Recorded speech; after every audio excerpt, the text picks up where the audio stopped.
Let me show you how to add an Insteon non-dimmable switch to the Hoobs.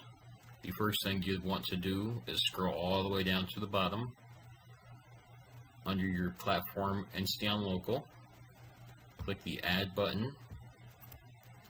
It will come down, name your device.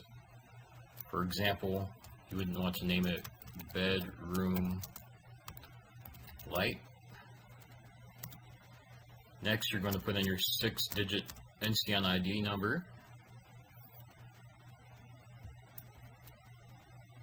This device is a non-dimmable device, meaning if you go up to your device, the wall switch, you push and hold the up or down button, and the light jumps from the top to the bottom, it is a non-dimmable device. If it slowly moves across the left side, you have a dimmable device, and I will make another video for that. So your device is not dimmable.